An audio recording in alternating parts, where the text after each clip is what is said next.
പ്രണവ് എത്ര കിലോ ഉണ്ടാവും? പ്രണവ് പറയും 4.5 കിലോ. ഓക്കെ, പൈസ എത്ര? 5.25 വിഷ്ണു എത്ര? 5-ന് മുകളിൽ എന്തായാലും പ്രതീക്ഷ. 5-ന് മുകളിൽ ഏകദേശം 7.5 കിലോ ഉണ്ട്. ഞാൻ പറയട്ടെ, 4 കിലോ 850 ഗ്രാം. നോക്കാം നമുക്ക് എത്ര ഉണ്ടാവും നോക്കാം. It's not about drugs, it's about friends.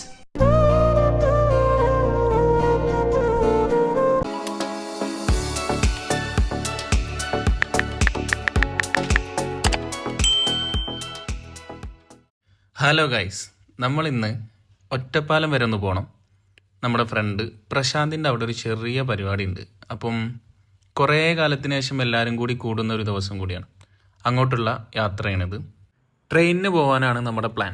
അതുകൊണ്ട് വീട്ടിൽ നിന്നൊരു 25 മിനിറ്റ് ബസ്സിൽ യാത്ര ചെയ്ത് ഇപ്പോൾ നമ്മൾ തിരൂർ റെയിൽവേ സ്റ്റേഷനിൽ എത്തിയിരിക്കുകയാണ്. ടിക്കറ്റ് കൗണ്ടറിലെത്തി 35 രൂപ കൊടുത്ത് ടിക്കറ്റ് എടുത്തു. നമ്മൾ പോകുന്ന ട്രെയിൻ 161:60 ചെന്നൈ എഗ്മോറിനാണ്. 3ാമത്തെ പ്ലാറ്റ്ഫോമിലാണ് നമ്മുടെ ട്രെയിൻ വരുന്നത്. അങ്ങോട്ടുള്ള കയറ്റിറക്കാണ് ഈ കാണുന്നത്.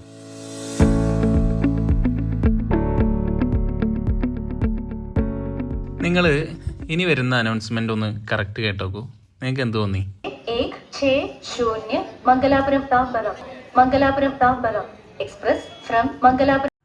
മംഗലാപുരം താംതനോ.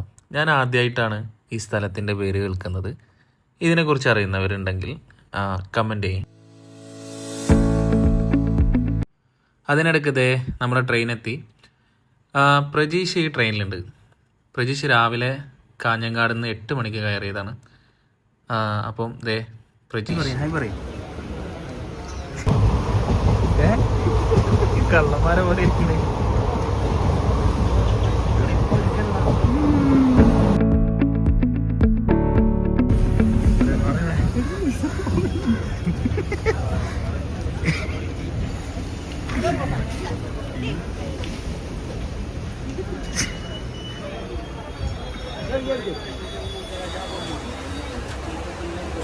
പ്രണവ് കയറുന്നുണ്ട്.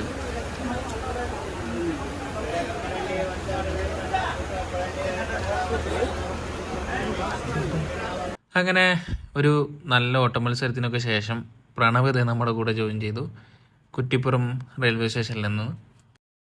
അങ്ങനെ ഇവിടുന്ന് ഇനി നമ്മൾ 3 പേരും കൂടെ നേരെ ഒറ്റപ്പാലത്തേക്ക്. അങ്ങനെ നമ്മൾ ഷൊർണൂരെത്തി.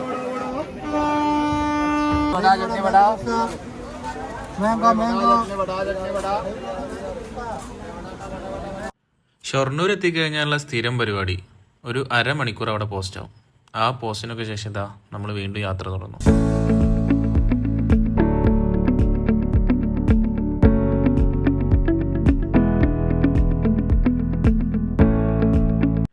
ഇനി കുറേ പാലക്കാടൻ കാഴ്ചകൾ നമുക്ക് കാണാൻ കഴിയും.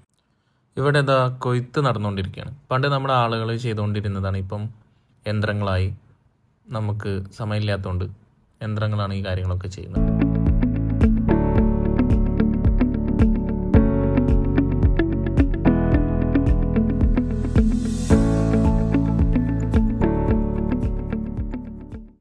അങ്ങനെ നമ്മൾ ഒറ്റപ്പാലം എത്തിയിരിക്കുകയാണ്. ഒറ്റപ്പാലം എന്ന് കേൾക്കുമ്പം ആദ്യം ഓർമ്മ വരിക തൂവാനത്തുമ്പികൾ സിനിമയിൽ ക്ലാരനെ കാത്തു നിൽക്കുന്ന ജയകൃഷ്ണൻ്റെ ആ ഒരു സീനാണ്. അതിനിടയ്ക്ക് നമ്മുടെ ടിക്കറ്റ് അവിടെ നിന്ന് ചെക്ക് ചെയ്യുന്ന പരിപാടി ഉണ്ടായി. പ്രണവിൻ്റെ ടിക്കറ്റ് പിന്നെ ഭയങ്കര കാര്യമായിട്ട് സൂക്ഷിച്ചു വെച്ചുകൊണ്ട് ആൾ നോക്കാണ്ട് പോയി. കാരണം കൊണ്ടുപോയിക്കോട്ടെ എന്ന് വിചാരിച്ചിട്ടുണ്ടാവും. ഹായ് ഗായ്സ്, നമ്മൾ ഇപ്പോൾ ഒറ്റപ്പാലം എത്തി. നമ്മുടെ ഇറങ്ങി.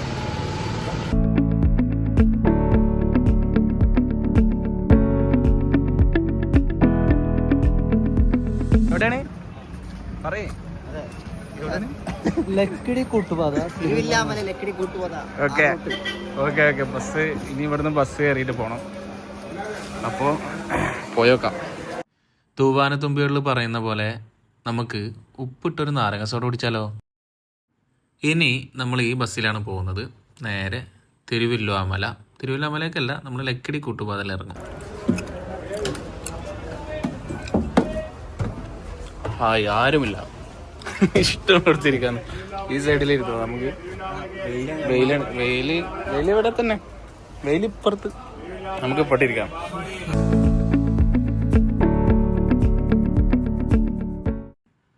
ഒറ്റപ്പാലത്തു നിന്നൊരു 15 മിനിറ്റ് യാത്രയേ ഉള്ളൂ കൂട്ടുപാതയിലേക്ക്. അങ്ങനെ നമ്മൾ നമ്മുടെ ഡെസ്റ്റിനേഷൻ എത്തിയിരിക്കുകയാണ്, ലക്കിടി കൂട്ടുപാത. ഇവിടെ ചെനക്കത്തൂർ പൂരം നടക്കുന്നുണ്ട്. 2 ദിവസം കഴിഞ്ഞാൽ പൂരമാണ്. നമ്മൾ അതിനോടനുബന്ധിച്ച് പ്രശാന്തിൻ്റെ അവിടുത്തെ ദേശത്തിൻ്റെ ഒരു ചെറിയ പരിപാടി ചെയ്യാനാണ് നമ്മൾ വന്നിട്ടുള്ളത്. ഇവിടെ നിന്ന് ഇനി കുറച്ച് നടന്നു കഴിഞ്ഞാൽ പ്രശാന്തിൻ്റെ വീടെത്തും. അപ്പോൾ നമ്മൾ അങ്ങോട്ട് നടക്കാമെന്ന് വിചാരിച്ചു.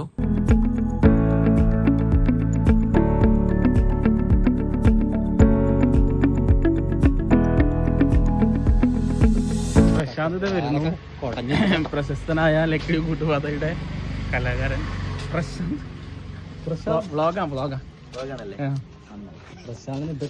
പ്രശാന്ത് ഇപ്പൊ ഭയങ്കര ഫുഡ് ബ്ലോഗറാണ്. എന്താണ് സർക്കിട്ട് പ്ലാനേഴ്സ്. എല്ലാരും അതിന്റെ മറവിൽ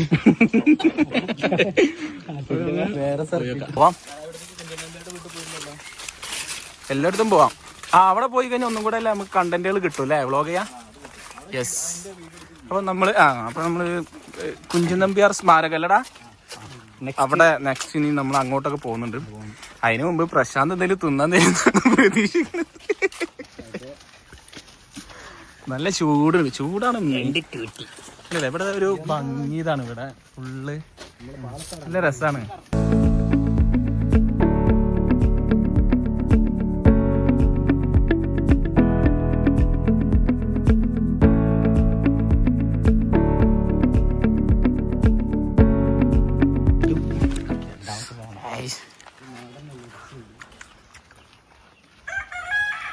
നമ്മൾ വീട്ടിലേക്ക് എത്തി. അവന്റെ കൂടെ ഭവനം കഴിഞ്ഞ പോലത്തെ ഒരു ഭയങ്കര നല്ലായിരുന്നു. കുറച്ചുകൂടെ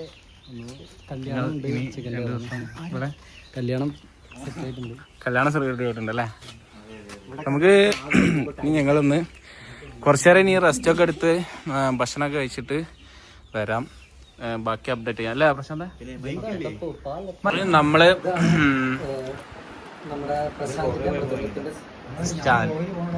മൃദംഗങ്ങളുണ്ട്. അപ്പൊ പ്രശാന്ത് പറഞ്ഞു, പ്രശാന്ത് ഏതൊക്കെയാ പിച്ച് ശ്രുതി പറഞ്ഞ ഏതൊക്കെ? ഇത് 4.5 അല്ലടാ, 4.5 അല്ലേ പറഞ്ഞേ?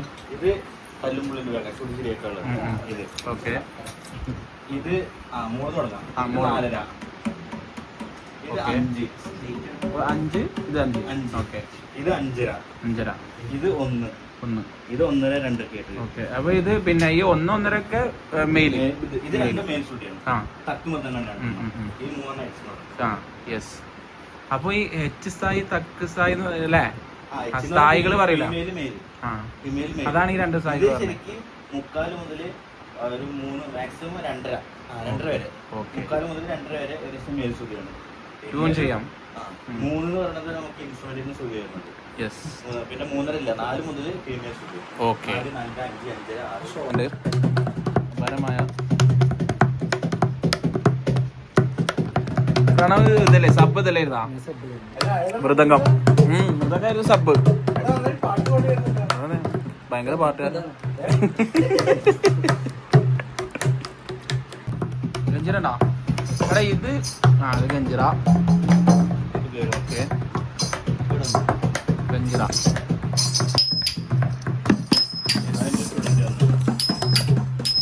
ഇതെന്താ എന്റെ കയ്യിലല്ലേ? നെറ്റ് വാങ്ങോ?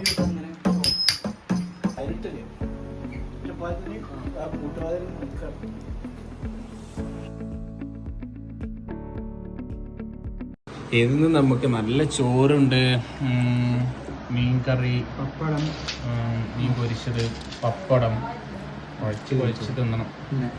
പിന്നെ മത്തി ഉണ്ട് പൊരിച്ചത്, കൊണ്ടാട്ടം, ലാവിഷാണ് അല്ലേ പ്രേഷ? സൂപ്പർ.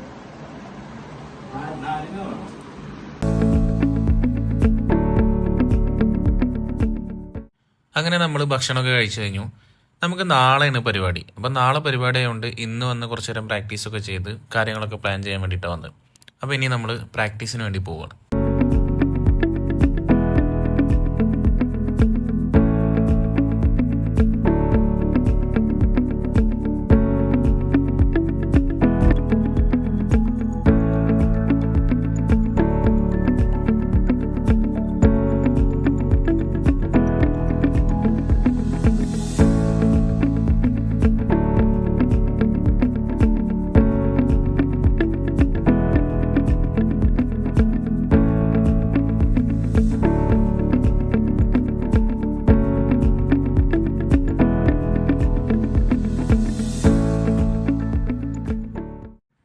അങ്ങനെ നമ്മൾ നമ്മുടെ പ്രാക്ടീസ് ചെയ്യാനുള്ള സ്ഥലത്തെത്തി.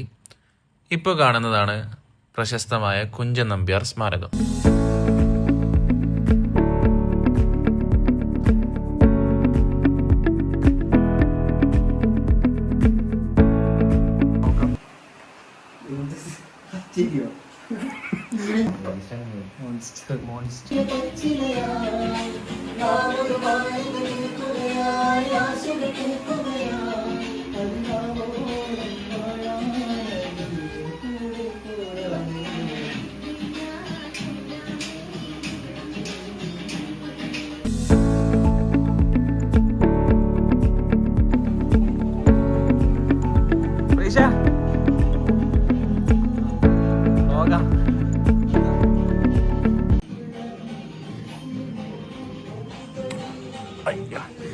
പഴയ കാലത്തെ എന്താ പറയാ മരത്തടിന്റെ കോണിപ്പടികളാണ്, സ്റ്റെയറാണ്. അപ്പം അല്ലേ ഭയങ്കര ബ്യൂട്ടി.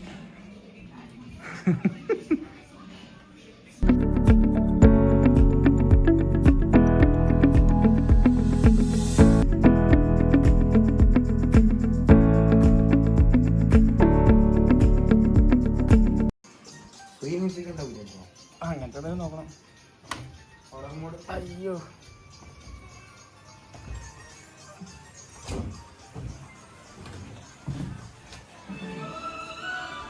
അകത്ത് പ്രാക്ടീസ് നടന്നുകൊണ്ടിരിക്കുന്നുണ്ട്. പ്രണവും വർഷയും കൂടെ പാടിക്കൊണ്ടിരിക്കും. അതിനിടയ്ക്ക് നമുക്ക് കുഞ്ചൻ നമ്പ്യാരുടെ അദ്ദേഹത്തിന്റെ വീടിനകത്തേക്ക് പോയി നോക്കാം. 300-400 കൊല്ലം പഴക്കമുണ്ട്.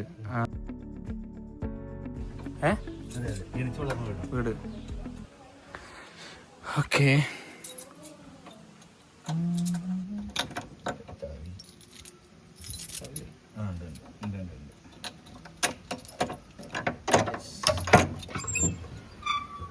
നമുക്ക് വീടിനകത്തൊക്കെ ഒന്ന് പോയി നോക്കാം എന്തൊക്കെ ഉണ്ട് എന്നൊക്കെ. ഇതിലെന്താണ് ഇരിക്കുക, ഇവിടെ ഇരുന്നിട്ട് 2 സൈഡിൽ കാലിട്ടിട്ടാണ് ഇരിക്കുക. എന്നിട്ട് ഇതിലിപ്പോ തോന്നില് വീടൊന്ന് പോയി നടുമുറ്റം.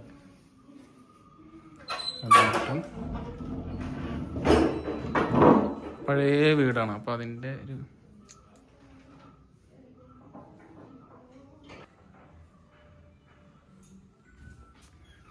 ഇത്. പിന്നെ ഇവിടെയൊക്കെ കൊറേ കാണാണ്ടല്ലോ അല്ലേ.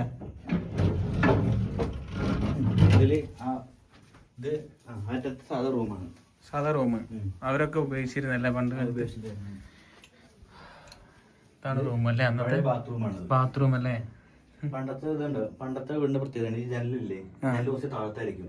ഫാൻ ഇല്ലല്ലോ, താഴത്ത് കിടന്നാലും പുറത്തുള്ള കാറ്റ് വരും. ഹൈറ്റ് കൂടുമ്പോൾ നമുക്ക് കാറ്റ് കിട്ടില്ല.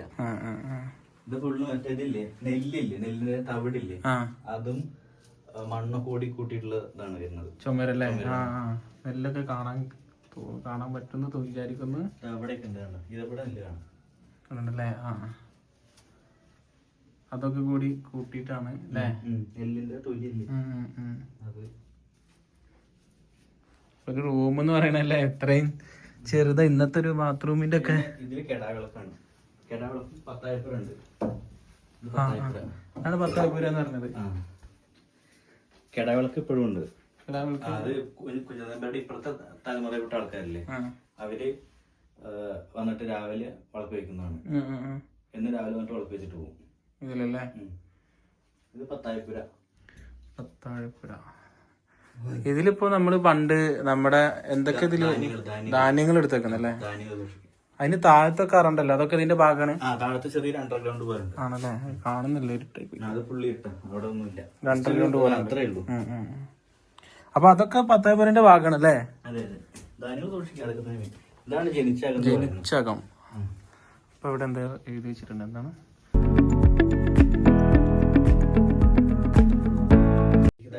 ജനിച്ചകം. ഇവിടെ കുഞ്ഞിരാമൻ നായർ എഴുതിയ 4 വരി കവിത ഉണ്ട്. അദ്ദേഹം ഇവിടെ സന്ദർശിച്ചപ്പോ എഴുതിയതാണ്. അദ്ദേഹം തന്നെ എഴുതിയതാണ്. അത് ഇപ്പോഴും അങ്ങനെ സൂക്ഷിക്കുന്നു. ഇത് ജസ്റ്റ് ഇത് കണ്ട 77 23/10/77 1977 ഇത് എഴുതിയിരിക്കും. ജസ്റ്റ് വായിക്കാം, നിങ്ങൾക്ക് കിട്ടില്ല.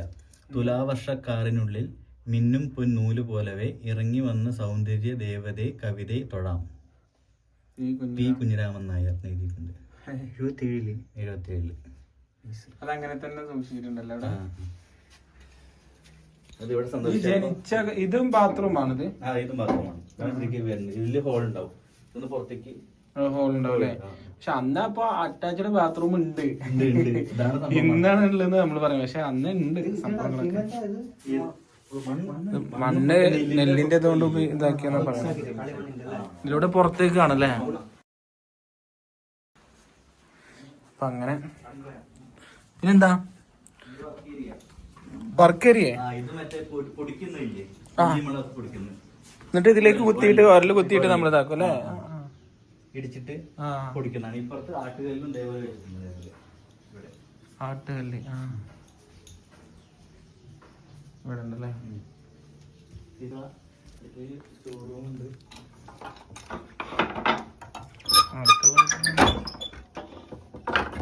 ഇവിടെ ഇപ്പോഴും ഒരുപാട് ആൾക്കാർ വരാറുണ്ടോ? ഇന്നാണ് നമ്മുടെ സ്കൂളിൽ നിന്ന് വന്നിട്ടുണ്ടായിരുന്നു കേട്ടോ. ഇവിടുത്തെ പ്രധാന സംഭവമാണ് അത്. ഇതൊരു പണ്ടുള്ള അതെ അതെ അതെ അതെ. ചകട എന്തോ ഒരു വീഡിയോ അറിയാം. ചകട കിണറ്റിൽ നിന്ന് വെള്ളം നല്ല സൗണ്ടായി. വെള്ളം ഇന്നത്തെ വെള്ളം തന്നെ ഇവിടെ യൂസ് ചെയ്യണം. കുടിക്കുന്ന വെള്ളം തന്നെ. അപ്പൊ ഇവിടെ നിന്ന് ഇതിൽ നിന്നിട്ട് കുളിക്കും, വെള്ളം കോരിട്ട് ഇതിന്ന് കുളിക്കും. അല്ല വെള്ളം അല്ല, നമുക്ക് നല്ല വെള്ളം കോരാൻ വേണ്ടിട്ട് വെള്ളം ഇവിടെ വെച്ചിട്ടാണ് പാത്രങ്ങളിൽ വെള്ളം കോരിട്ട് ഒഴിക്കുക. ഇപ്പൊ ഇതൊക്കെ വെള്ളമാണിത്. പാത്രം കഴുകുക, അതൊക്കെ ഇതിലേക്ക് നമ്മളെന്താ ഇവിടെ ഇതിട്ടൊക്കെയാണ് പാത്രം കഴുകുക. പാത്രം കഴിക്കാൻ ഇതിൽ ഹോൾ ഉണ്ട്. പാത്രം കഴുകുന്നില്ല. ഈ സാധനത്തിന് പറയുന്ന പേരുണ്ട് കേട്ടോ. പണ്ടത്തെ അലാറം എന്നാ പറയാ. അലാറം അതായത് നമ്മളിപ്പോഴും വീട്ടില് കാരണന്മാരെ എപ്പോഴും ആദ്യം എണീറ്റ് കഴിഞ്ഞാൽ വെള്ളം കോരുക ചെയ്യാം. അപ്പൊ ഒരു 4 മണിക്കൊക്കെ ആണെന്നുണ്ടെങ്കിൽ 4 മണിക്ക് വെള്ളം കോരുന്നതിൽ ഭയങ്കര സൗണ്ടാണ്. സൗണ്ട് കേട്ട ആ പരിസരത്തുള്ള ആൾക്കാരൊക്കെ എണീക്കും. പണ്ടത്തെ അലാറാണ് ഈ സാധനം. പടികളൊക്കെ അല്ലേ പണ്ടത്തെ മരത്തടിന്റെ. അയ്യോ ഒന്ന് കേറാൻ ബുദ്ധിമുട്ടാണ്.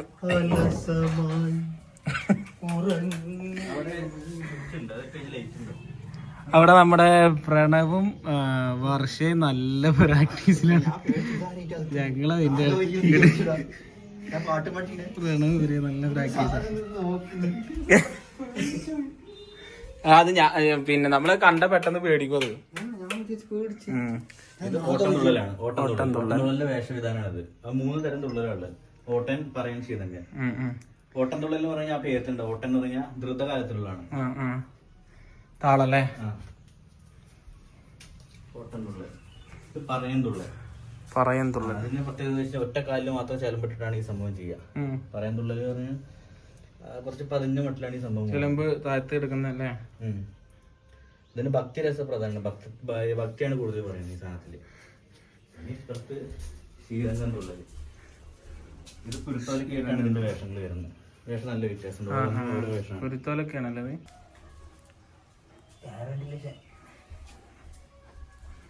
അവിടെ നിന്ന് തുറക്കാൻ കഴിയില്ല. പിന്നെ എന്താവും അറിയില്ല. റിസ്ക് എടുക്കാറില്ല.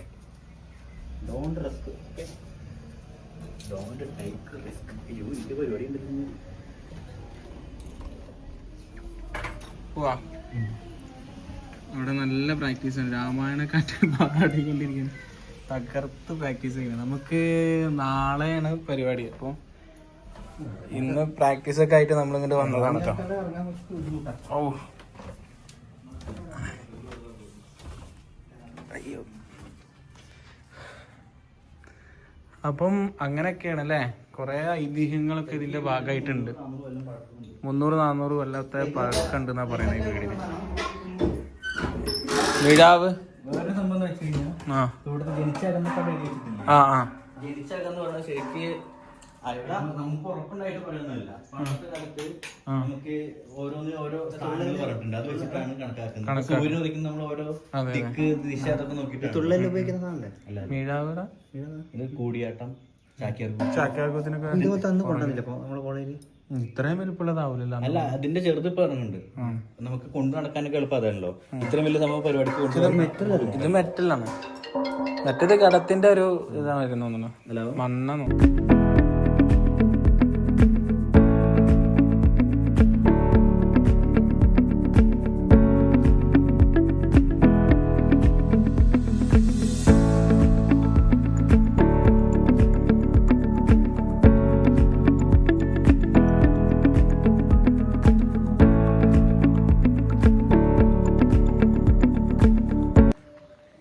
സൈഡ്. ഇതിന് വേറെ പ്രത്യേകത സ്മൃതി മണ്ഡപം ഇല്ല. ശരിക്കും ഇവിടെ നിന്നല്ല മരിച്ചത് അമ്പലപ്പുഴയാണ്. പക്ഷേ സ്മൃതി മണ്ഡപം ഇവിടെ വെച്ചേ ഉള്ളൂ. ആളപ്പോ അവിടെ അല്ല. ജീവിച്ചിരിക്കുന്ന കാലഘട്ടം ഉണ്ടായിരുന്ന 1700 to 770 എന്നാണ് കണക്കാക്കുന്നത് ഏകദേശം. ഈ ഇതൊക്കെ കാണുന്നത് ഇവിടുത്തെ ഏതാണ് കേട്ടോ. ബാത്റൂമിന്റെ കണ്ടില്ലേ, ബാത്റൂമിന്റെ പുറത്തേക്കുള്ളതാണ്. ഇത് ശരിക്ക് ഒരു ബുക്ക് തുറന്നു വെച്ച പോലെയാണ് ഇതിന്റെ ആകൃതി. അതായത് കുഞ്ചൻനമ്പ്യാർ ഒരു കവി ആയതുകൊണ്ടും പിന്നെ അതുപോലെ തന്നെ അദ്ദേഹം ഒരു തുറന്ന പുസ്തകം പോലെയായിരുന്നു. അന്ന് പറഞ്ഞ കാര്യങ്ങൾ ഇന്ന് സമൂഹത്തില് വിലയുള്ള വാക്കുകളാണ്. അപ്പൊ അതുകൊണ്ടാണ് ഒരു തുറന്ന ബുക്ക് പോലെ നമുക്ക് പഠിക്കാനുള്ള ഒരു പാഠം എന്നുള്ള രീതിക്കാണ്. അതല്ല, അപ്പൊ ഇതിപ്പോ സ്മൃതി മണ്ഡപം ഉണ്ടായിക്കോട്ടെ എന്ന് വിചാരിച്ചു ഇവിടെ ഒന്ന് അപ്പൊ ശരിക്കും ഇനി ഇത് മാറ്റിപ്പോ നമ്മളെ പറഞ്ഞ പുതിയ ഫണ്ട് വന്നുകൊണ്ട് പറഞ്ഞില്ലേ, അപ്പൊ അതില് ഈ സ്മൃതി മണ്ഡപം താത്തിക്ക് അങ്ങോട്ടാക്കാൻ പോവാ. ഇങ്ങോട്ടാക്കിയിട്ട് ഇവിടെ വേറെ ബിൽഡിംഗ് വരുന്നുണ്ട്. ഒരു 100 ആൾക്കാരിക്കും പറ്റുന്ന ഒരു സ്മാർട്ട് ക്ലാസ് പോലെ. അപ്പൊ പ്രാക്ടീസ് ഒക്കെ ഇങ്ങനെ നടക്കുന്നുണ്ട്. സെറ്റല്ലേ? സെറ്റല്ലേ? നീയോ?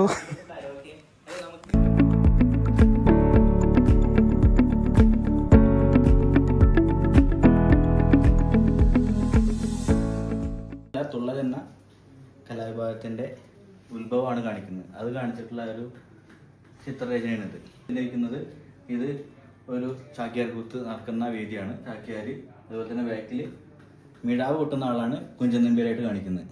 അപ്പോൾ തുള്ളലിൻ്റെ ഉത്ഭവം എന്ന് പറയുന്നത് ചാക്യാർ കൂത്ത് അവതരിപ്പിക്കുന്ന സമയത്ത് കുഞ്ചൻനമ്പ്യാർ ബാക്കിൽ മിഴാവ് കൊട്ടുമ്പോൾ ഇരുന്ന് ഉറങ്ങിപ്പോയപ്പോൾ ഈ ചാക്യാർ ഒന്നാമത് അറിയാലോ, അപ്പോൾ എല്ലാവരും കളിയാക്കിയിട്ടാണ് കഥ പറഞ്ഞു പോവുക. ഈ കളിയാക്കുന്ന കൂട്ടത്തിൽ ഈ ഉറക്കം കണ്ടു തിരിഞ്ഞ് ഉറങ്ങുന്നതിന് കളിയാക്കിയതാണ്. കളിയാക്കിയപ്പോൾ കുഞ്ചൻനമ്പ്യാർക്ക് അത് നല്ല ദേഷ്യ വിഷമം എന്തൊക്കെ ഉണ്ടാക്കി പിറ്റേ ദിവസം എന്ത് ചെയ്തു, ഇതേപോലെ ഇവിടെ ചാക്യാർ കൂത്ത് നടക്കുമ്പോൾ ഇതിന് നേരെ ഓപ്പോസിറ്റ് ആയിട്ട് ഒരു പുതിയൊരു കലാരൂപം സൃഷ്ടിച്ച് ചെയ്തതാണ്. ആ ചെയ്തതാണ് ഓട്ടംതുള്ളൽ പറഞ്ഞിട്ട് അല്ലെങ്കിൽ തുള്ളൽ എന്ന് പറഞ്ഞിട്ട് പിന്നീട് അറിയപ്പെട്ടത്. അപ്പോൾ ഈ ഇദ്ദേഹത്തിന്റെ ഇവിടെ കാണാൻ വന്ന ആൾക്കാരൊക്കെ പുതിയൊരു കലാരൂപം പറഞ്ഞപ്പോൾ എല്ലാവരും ഇപ്പുറത്തേക്ക് വന്ന് പിന്നെ ഇത് ആസ്വദിക്കാൻ തുടങ്ങി എന്നൊക്കെയാണ് പറയുന്നത്. സാമൂഹിക പ്രാധാന്യമുള്ള ഒരു സംഭവമാണ്. ഇതിൽ താഴത്ത് എഴുതിയിട്ടുണ്ട്, പയ്യെ നിനക്കും പക്കത്തു നിന്നാണ് ഊണെന്ന്. എന്താണെന്ന് വെച്ച് കഴിഞ്ഞാൽ ഇവിടെ ഒരു പശുവിനെ കാണാം. ഇതൊരു കുഞ്ചൻനമ്പ്യാരായിട്ട് സങ്കല്പിക്കാം. ഇത് ഒരു മുതിർന്ന വംശത്തിലുള്ള ഒരാൾ, അതായത് ഇപ്പം ബ്രാഹ്മണരോ അങ്ങനെ എന്തെങ്കിലും വേണമെങ്കിൽ പൂണൂലൊക്കെ ഉണ്ട്, അങ്ങനെ എത്തുന്ന വിചാരിക്കാം. ഇയാള് വളരെ ധനികനാണ്. ഭക്ഷണം കുറെ ബാക്കി വന്നപ്പോൾ ആളെന്ത് ചെയ്തു, ഇതേപോലെ 2-3 ദിവസമൊക്കെ ഇരുന്നു. ഇപ്പൊ ആർക്കെങ്കിലും കൊടുക്കണല്ലോ, അപ്പോൾ നാട്ടുകാരൊക്കെ വിളിച്ചിട്ട് സദ്യ ഉണ്ട് പറഞ്ഞിട്ട് മൂപ്പർക്ക് കൊടുക്കും. കാരണം പഴകിയ ഭക്ഷണമല്ലേ, ആർക്കെങ്കിലും കൊടുത്ത് ഒഴിവാക്കണല്ലോ. അപ്പൊ അങ്ങനെ കൊടുത്ത് ഒഴിവാക്കും. അപ്പൊ ഇത് കഴിച്ചിട്ട് ആൾക്കാർക്ക് എല്ലാവർക്കും എന്ത് ചെയ്തു, വേറെ ആൾക്കൊക്കെ പിടിച്ചു, ആകെ ഇതായി. ഇതൊക്കെ കഴിഞ്ഞിട്ട് എന്താ നമ്പ്യാർ ഇവിടെ പോകുമ്പോ ഈ പശു കണ്ടില്ലേ, പശു ആ ചാണകം ഇട്ടുകൊണ്ടാണ് പോകുന്നത്. അപ്പൊ പശുവിനോട് കളിയാക്കിയിട്ട് ചോദിക്കുകയാണ്, പയ്യെ നിനക്കും പക്കത്തുനിന്നാണ് ഊണെന്ന്. പക്കത്ത് പറഞ്ഞു കഴിഞ്ഞാൽ തൊട്ടടുത്ത് തന്നെയാണ് ഊണെന്ന് കഴിച്ച്. കാരണം അവിടെ കേടുവന്ന ഭക്ഷണമാണ് കൊടുക്കുന്നത്, അത് കഴിച്ചാൽ വയറിളക്കും. അതാണ് രാശി രൂപേണ ചിത്രീകരിച്ച സംഭവമാണ്, പയ്യെ നിനക്കും പക്കത്തുനിന്നാണ് ഊണെന്നുള്ളത്.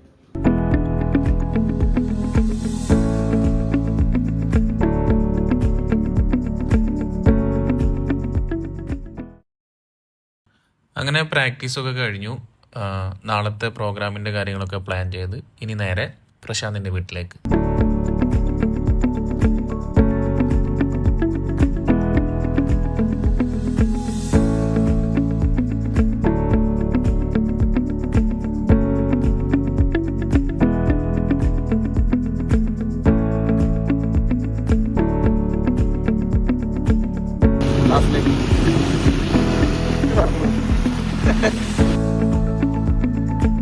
അങ്ങനെ നമ്മൾ പ്രശാന്തിൻ്റെ വീട്ടിലെത്തി.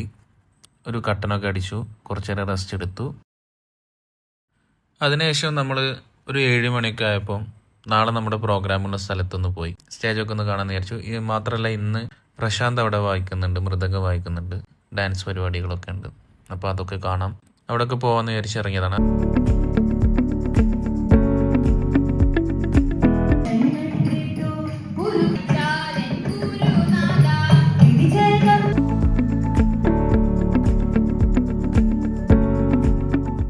ഇതാണ് നമ്മുടെ നാളത്തെ പരിപാടി. പിന്നെ നമ്മൾ അവിടെ നിന്ന് നേരെ പ്രശാന്തിൻ്റെ വീട്ടിലേക്ക് തിരിച്ചു വന്നു, ഭക്ഷണം കഴിച്ചു, ഉറങ്ങി. ഹായ് ഗായ്സ്, നമ്മൾ രാവിലെ വളരെ നേരത്തൊന്നുമില്ല, ഇപ്പോൾ ഒരു 10 മണിയൊക്കെ ആയി. എണീറ്റ് ഫ്രഷായി, എല്ലാവരും ഫ്രഷായി. അതിൻ്റെ ഇടയ്ക്ക് എന്താ ഇനി രതീഷും വിഷ്ണുവും വരാനുണ്ട്, കാണിക്കാം. ഇനിയിപ്പം ഇന്ന് വൈകുന്നേരം 7 മണിക്കാണ് പരിപാടി. അപ്പോൾ അതുവരെ നമ്മൾ ഇവിടെ പോസ്റ്റല്ല കുറച്ച് പ്രാക്ടീസൊക്കെ ചെയ്തിട്ട് ഇങ്ങനെ സമയം പോകുമെന്ന് വിചാരിക്കാം. ഞങ്ങളിങ്ങനെ പ്രാക്ടീസൊക്കെ ചെയ്തിരുന്ന് കുറേ നേരം ഇരുന്നപ്പോൾ വൈകിട്ടായപ്പോൾ 2-3 ആൾക്കാർ ഇതേ വരുന്നുണ്ടല്ലേ, 2 ആൾക്കാർ തൊട്ടടുത്തുള്ള ആൾക്കാരാണ്. അവർക്ക് പിന്നെ പ്രാക്ടീസിന്റെ ആവശ്യമൊന്നുമില്ല, നേരത്തെ തന്നെ അവരൊക്കെ സെറ്റാണ്. ജനിച്ചപ്പോൾ തന്നെ അങ്ങനെ. അതെ ജനിച്ചപ്പോൾ തന്നെ അങ്ങനെയാണ്. വിഷ്ണു പ്രതീക്ഷേട്ടൻ അങ്ങനെ വൈകിട്ടായപ്പം ഒരു ചായയൊക്കെ കുടിച്ചു. നമ്മൾ എല്ലാവരും ഫ്രഷായി ഇനി നേരെ പ്രോഗ്രാമിന് പോവാം. അപ്പോൾ ഗായ്സ് നമ്മള് പ്രോഗ്രാമിന് പോകണേ, പോയി തകർത്തിട്ട് വരാം. ബൈ.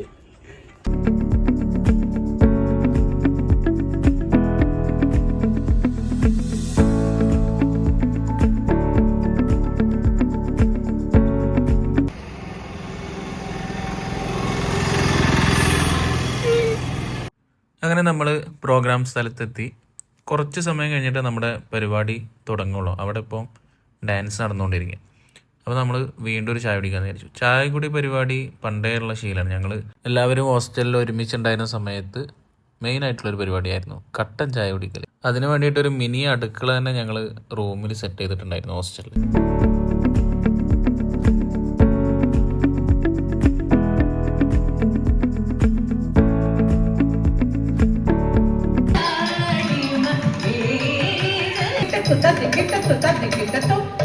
അങ്ങനെ നമ്മുടെ പരിപാടി തുടങ്ങി. ആദ്യം രതീഷാണ് പാടുന്നത്.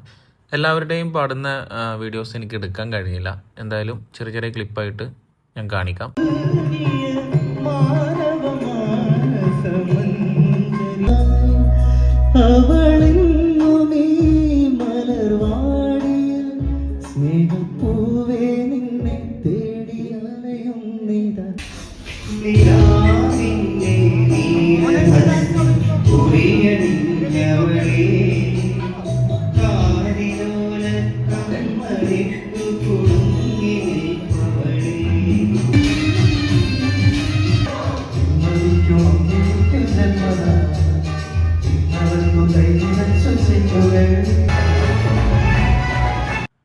അങ്ങനെ നമ്മുടെ പരിപാടി അടിപൊളിയായിട്ട് കഴിഞ്ഞു. നല്ല പരിപാടിയായിരുന്നു. ഇനി നമുക്ക് അവർ മൊമെൻ്റ് തരുന്നതാണ് ഈ കാണുന്നത്. അങ്ങനെ മൊമെൻ്റ് വാങ്ങൽ പരിപാടികളൊക്കെ കഴിഞ്ഞു. എല്ലാവരും യാത്ര പറഞ്ഞ് ഞങ്ങളിനി അവിടെ നിന്ന് നേരെ പ്രശാന്തിൻ്റെ വീട്ടിലേക്ക് പോവാണ്.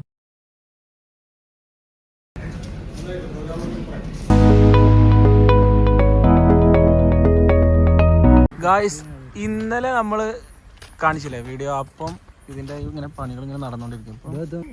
കാണിച്ചു തരാന് പൊന്തി തന്നെ ഇരിക്കും. ഏത് മുകളിലാ? അപ്പോ ഇത് ലൈറ്റ് ഇട്ടിട്ട് നമുക്ക് കാണിക്കാൻ നമ്മളിപ്പോ നാളെ പോകും. നാളെ രാവിലെ നമ്മൾ ഇറങ്ങും. അപ്പൊ അതിന് കഴിയുന്നില്ല. പക്ഷെ ഇതൊരു സംഭവമായി. അതിന് പണിയെടുത്ത പണിക്കാരൊക്കെ ഭയങ്കര സംഭവമായി. പ്രോഗ്രാം കഴിഞ്ഞ് ഇനി വീട്ടിലേക്ക് എല്ലാവരും കൂടെ ഇങ്ങനെ വർത്താനൊക്കെ പറഞ്ഞ് നടക്കാമെന്ന് വിചാരിച്ചു.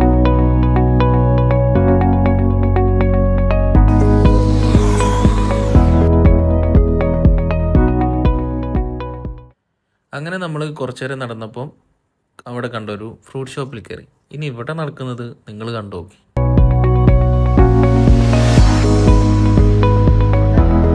സമയം 11:20 മത്തം കഴിക്കാൻ ഇവിടെ എല്ലാവർക്കും എന്താ പറയുക, മത്തം കഴിക്കുന്ന ആൾക്കാരുണ്ടെങ്കിൽ ഇതാ. പക്ഷെ അതിലൊന്നും പ്രസക്തി ഇല്ല. എന്നാലും വെറുതെ എന്തെങ്കിലുമൊക്കെ പറയണ്ടേ. എന്താ പോണ്ടേ? പ്രശാന്ത് എത്ര കയ്യിലുണ്ടാവും? ഓരോരുത്തർ പ്രണവ് എത്ര കയ്യിലുണ്ടാവും? പ്രണവ് പറയും. ഇത് 4.5 കിലോ. ഓക്കെ. അടുത്താരാ? പ്രൈസ് കാസർഗോഡ് നിന്നും കാഞ്ഞങ്ങാട് നിന്നും രജീഷ് ഇപ്പൊ പറയും. പ്രൈസ് എത്ര? 5.45. ഓക്കെ. എത്ര വിഷ്ണു എത്ര? 5-ന് മുകളിൽ എന്തായാലും പ്രതീക്ഷ. 5-ന് മുകളിൽ. ആ രതീഷ് ഏകദേശം 7.5 കിലോ ഉണ്ട്. ഞാൻ പറയട്ടെ, ഇത് 4 കിലോ 850 ഗ്രാം. നീ ഇത് അതിന്റെ അവിടെ ഇതില് 5 കിലോന്റെ മുകളിൽ എന്തായാലും നമുക്ക് കുറയില്ല. 4,850. ഓക്കെ. ആ വീഡിയോ എടുത്തിട്ടുണ്ട്. ഞാൻ 4.5. 4.5 5. നീ എത്ര പറഞ്ഞു? 5-ന് മുകളിൽ. പ്രജീഷ് എത്ര? 6-ന്റെ അടുത്ത്. 7. ഓക്കെ. 5 കുറയില്ല. ആ ഓക്കെ. നോക്കാം നമുക്ക് എത്ര ഉണ്ടാവും നോക്കാം. ഓക്കെ. അപ്പൊ ഇത് കറക്റ്റ് ആ ഒരു ഇതിൽ പറഞ്ഞ ആൾക്കാണ് ഫസ്റ്റ് പീസ് കേട്ടോ. 4,850. ഓക്കെ.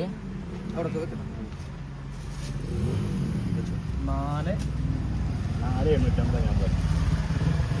4,410.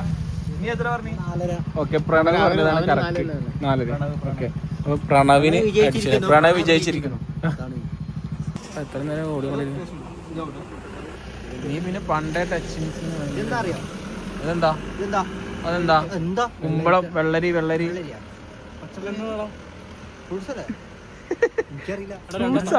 അതാ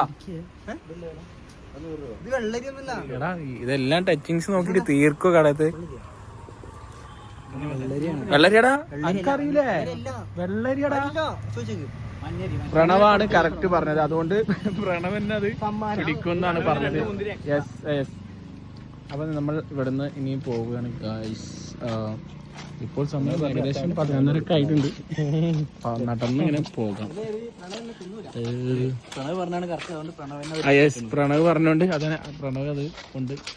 അങ്ങനെ ഇന്നലെ രാത്രി നമ്മൾ വർത്താനൊക്കെ പറഞ്ഞ് കുറേ ലേറ്റ് ആയിട്ടാണ് കിടന്നത്. ഹായ് ഗായ്സ്, നമ്മൾ ഇറങ്ങി 6:20 അല്ലേ. ഇനി ഇവിടുന്ന് ഒറ്റപ്പാലത്ത് പോയി 7:25 ഒരു ഇന്റർസിറ്റി ഉണ്ട്, കോയമ്പത്തൂർ മാംഗ്ലൂർ ഇന്റർസിറ്റി. അപ്പൊ അതിന് പോയിട്ട് എല്ലാരും, ഞാനും പ്രണവും എല്ലാരും ഉണ്ടാവും, എല്ലാരും അങ്ങോട്ടും ഇങ്ങോട്ടൊക്കെ പോകും.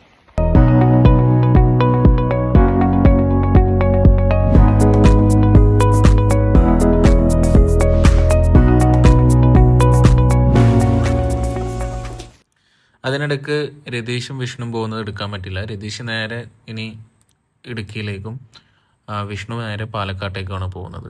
ഇനി ഞങ്ങൾ 3 പേരും, ഞാനും പ്രണവും പ്രജീഷും, ഞങ്ങൾ നേരെ ഇനി ഒറ്റപ്പാലം റെയിൽവേ സ്റ്റേഷനിലേക്കുള്ള യാത്രയാണിത്.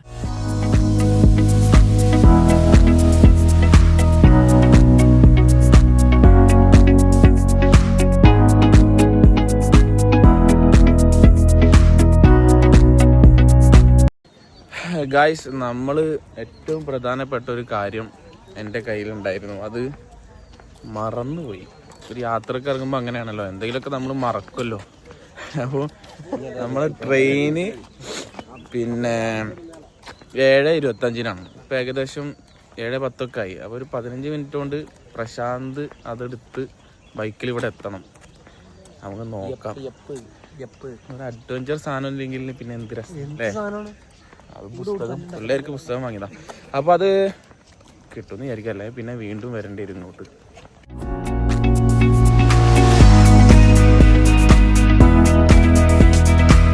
ഗായ്സ്, അപ്പോൾ നമ്മൾ പുസ്തകം എത്തുമെന്ന് നോക്കാം.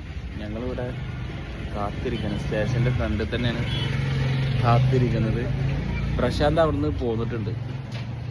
പുസ്തകം കിട്ടണം, അല്ലെങ്കിൽ പിന്നീട് ഒരു വരവ് ചൊറയാണ്. നോക്കാം.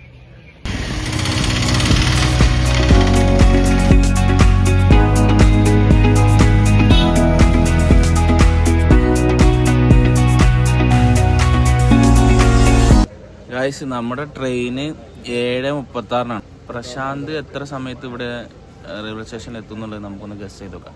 എത്ര സമയത്ത് എത്തും പ്രീഷ?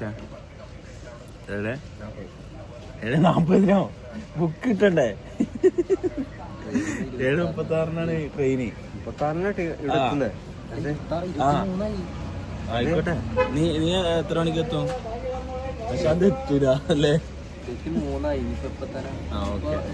പ്രശാന്ത് എത്തുന്നായിരിക്കും. 23 ഇല്ലേ? 30 എത്തും. 30 എത്തും. 36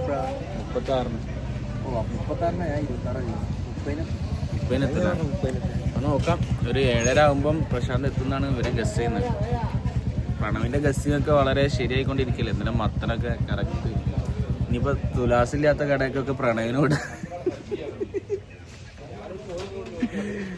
ചെക്ക് ചെയ്ത് നോക്കാം.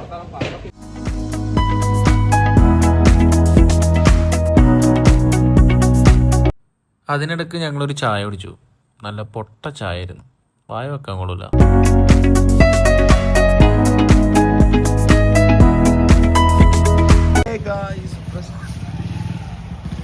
പ്രശാന്ത് വന്നു. എടാ സമയം എത്രയായി പ്രശാന്ത്? ടൈം എത്രയായി?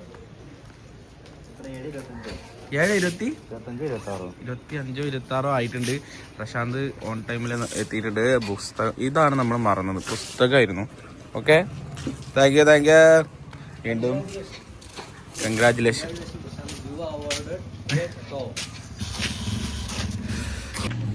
പ്രശാന്ത് സാധനം എത്തിച്ചു, നമ്മൾ വീണ്ടും പോവുകയാണ്. അപ്പോൾ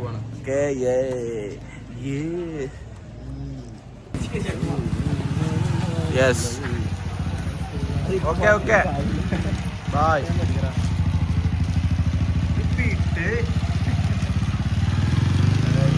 പ്രശാന്ത് പോയി.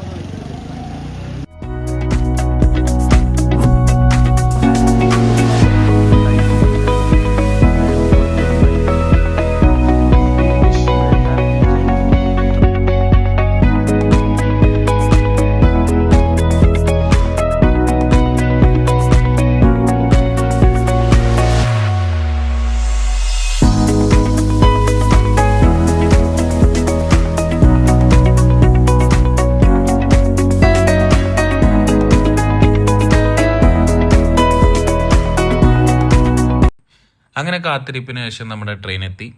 ഇനി നേരെ നാട്ടിലോട്ട് ഓരോരുത്തരും ഓരോരോ സ്റ്റേഷനിലായിട്ട് ഇറങ്ങും. ആദ്യം ഞാൻ തിരൂർ ഇറങ്ങും. ട്രെയിൻ ഇവിടെ നിന്ന് എടുത്താൽ നേരെ ഷൊർണൂർ, പിന്നെ തിരൂർ. എന്തായാലും കയറി ഉടനെ സീറ്റൊന്നുമില്ല. ഞങ്ങൾ ഷൊർണൂർ വരെ നിന്നിട്ടാണ് പോയത്. ഷൊർണൂർ എത്തിയപ്പം പിന്നെ ഓരോരുത്തർക്കായിട്ട് ഇങ്ങനെ സീറ്റ് കിട്ടി.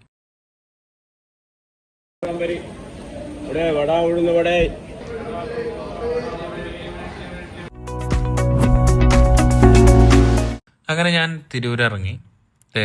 അവന്മാർ നേരെ ഇനി പ്രണവ് കോഴിക്കോട് ഇറങ്ങും, പ്രജീഷ് നേരെ കാഞ്ഞങ്ങാടേക്ക്. അപ്പോൾ ഗായ്സ്, നമ്മളങ്ങനെ തിരൂരെത്തി. ഇനി ഇവിടുന്ന് നടന്ന് ബസ് കയറി നേരെ വീട്ടിലേക്ക്. അപ്പം കാണാം, ബൈ.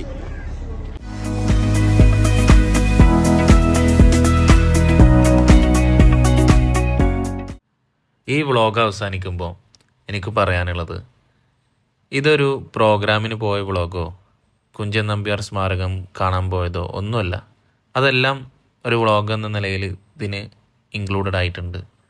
പക്ഷേ എനിക്കിപ്പോൾ പറയാനുള്ളത്, എനിക്കിപ്പോൾ ഓർമ്മയിൽ വരുന്നത് ഇടുക്കി ഗോൾഡ് സിനിമയിലെ ക്ലൈമാക്സിലെ ആ ഡയലോഗാണ്. അതിങ്ങനെയാണ്: അങ്ങനെ തന്റെ 55-ാം വയസ്സിൽ ചെക്കോസ്ലോവാക്യക്കാരൻ മൈക്കിളിനെ ഇടുക്കിക്കാരൻ ബെഹനാൻ ഒരു പാഠം കൂടെ പഠിപ്പിച്ചു. It's not about drugs, it's about friends.